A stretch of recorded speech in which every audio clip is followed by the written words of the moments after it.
A federal judge handing down that sentence a short time ago after hearing more than 6 hours of impact statements from Diddy's defense team and emotional pleas from his children calling for him to be released. All right, Combs also delivering remarks calling his past behavior, quote, disgusting, shameful, and sick. Fox 5's Lisa Evers has been following this case from the very start and was inside the courtroom for today's sentencing. She's live now. Laura Manhattan with the latest. Lisa. Well, Steve and Natasha, you're talking about Diddy giving that his own statement in front of the court. He got very emotional. He turned around at one point to look at his mother and goes, "You raised me," when he was saying those words. You know, this was disgusting. It was, really awful what I had done. He goes, "Mom, you raised me better than that." And then he started to get very emotional and cry a little bit. And of course, the kids had the whole courtroom. It was just heartbreaking to listen to these children.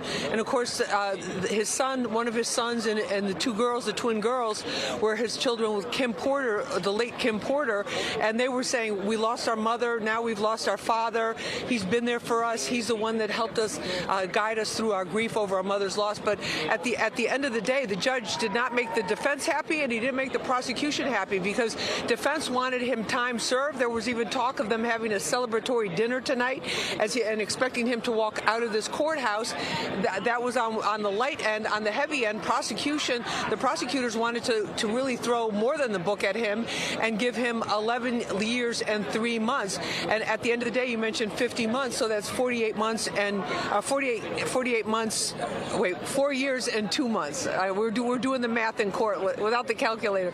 Anyway, but the thing that was so significant too was the judge taking extreme care, on the one hand, to acknowledge all of the arguments that were made by Diddy's team and Diddy himself and his children for leniency and to let him go with time served, acknowledging all that, acknowledging that Diddy has shown reform, that he's reformed his ways when he's been at the MDC, the Metropolitan Detention Center in Brooklyn, and that he was actually conducting business courses for the other inmates on the condition that they not commit any acts of violence. So there was a lot of testimony, but then the judge, as he was delivering at those last minutes, the courtroom was always very, very quiet, but it was extra quiet when the judge started talking. He said, despite all of this family support, despite all these things, despite Sean Combs saying that he's like clean and sober for the first time in many, many years while he's been at the MDC, he said this does not erase the massive evidence on the record of the trauma, the real pain he caused to real people, namely Cassie Ventura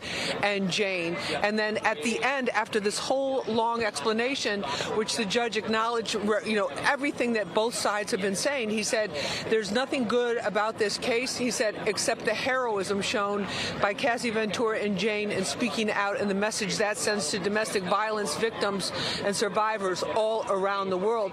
Now, also, we saw in the hallways outside. I was in the main courtroom.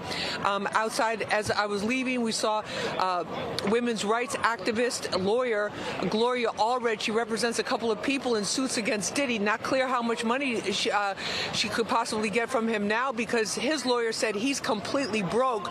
But here's what Gloria Allred had to say. Let's take a listen. Basically had a lot of good things to say, the judge did, about Mr. Combs and his contribution to the community over many years and to racial justice. But on the other hand, he has to pay the price for what he did. Okay, now, right now, let's bring in prominent criminal defense attorney Peter Frankel. Peter, when you hear this sentence of 40, all of the 50 months total of 4 years and 2 months, I mean, is that heavy, light? Where does that stand in your calculation? Let's put this in some greater context. 14 months ago, we were here, and he was looking at a RICO charge that carried a potential life sentence, sex trafficking charges that carried 15-year minimums. Even today, you had the government asking for 11 years. You had probation recommending something in the area of 70 to 87 months. Right. He walks away, not literally, but walks away with a sentence of 50 months, having already served 14. He may not be happy, but he should be. So do they down the road apply? Does his team apply to have the 14 months applied to the 50 months? So automatically, he's going to get credit for every minute that he's been in jail. Automatically. So you can already reduce that 50-month sentence by the time he's been in MDC. And then the court, Agnifilo, his lead attorney, told the court that he wanted until Monday to figure out where they were going to request him to go. So since this is a federal case and that he's in the federal system, what are some of the options that he could go to serve out this time? So typically what will happen is, after consultation with the attorney, the client will say that he would like to stay on the East Coast close to family, or like to go to a particular region in the country. The judge can make that recommendation to the Bureau of Prisons, but it's not necessarily binding. So they're also going to have to find a prison that's appropriate for Sean Combs. He can't just go anywhere. Right, and they said he needs to have drug treatment. He needs to have other therapy about all of the issues leading to the violent acts. And to your point, drug treatment, programming, or things that can further reduce his sentence and get him to a halfway house even sooner. Oh, wow. And then in terms of appealing this, is it likely that they'll appeal this, do you think? Or? I don't think there's any question that there will be appeals. They're certainly going to appeal the convictions for the Mann Act convictions. Right. They'd have a better possibility of success if he had been sentenced to a higher number, which obviously he wouldn't have wanted to have happen.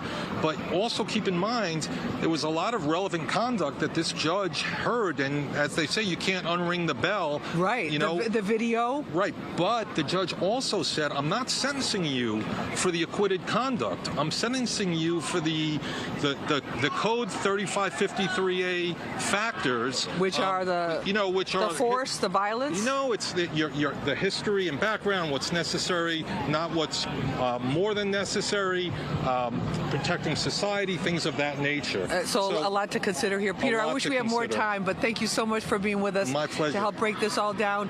And we're reporting live here from federal court. I'm Lisa Evers. Stephen Natasha, back to you in the studio. We appreciate it. Thanks, Lisa. Thanks, Peter.